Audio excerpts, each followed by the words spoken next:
Hello, welcome to Clarity Design. We are looking at light linking. I'm using a scene which I set up in a previous tutorial because it demonstrates the effect quite well. So I've got three objects here and my cube object in the background, and I've got three lights set up in my scene. I've got a spotlight which is doing the illumination of the objects. I've got an ambient light which is just giving a general ambience, and I've got a fill light or a point light which is acting as a fill light for me, and it's this one which is causing me a bit of bother. Let's have a look at the render. So you can see here that I've got this really nice highlighted effect happening on here, which is softening some of the shadows down here, which is really nice, but it's having this negative effect on the wall. Because I've got quadratic decay switched on and the light is quite close to the wall, it's having this really bright orb effect, and actually I don't really want that because it's pulling too much focus from the objects. So I want to get rid of that bright light. It's going to cause some other problems for me doing this, but let's have a look. Okay, so let's go to Window and Relationship Editors, and inside here I want to have a look at light linking, and I'm going to go light centric. Object centric behaves in exactly the same way, but with the objects being the ones that you have on the left hand side. So here we are, the relationship editor. You've got your lights here and you've got your objects here.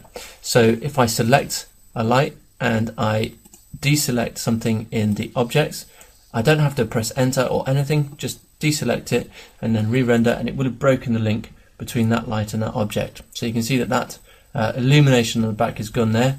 We've still got this nice illumination on my objects, giving it a nice 3D effect, but the biggest problem I've got here is my now dark shadows which have appeared. So I do want to have another light, but I don't want it to be exactly the same light.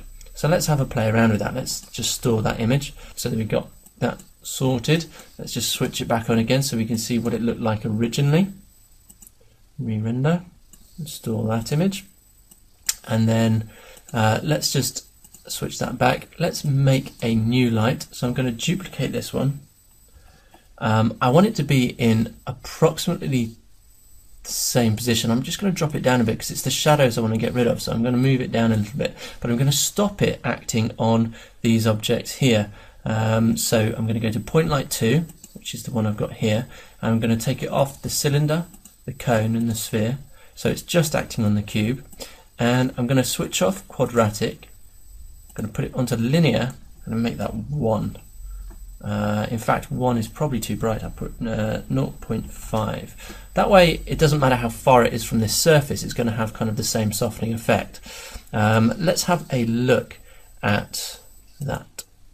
Okay, so it's a little bit too close over here. Maybe it needs to be a little bit stronger. Let's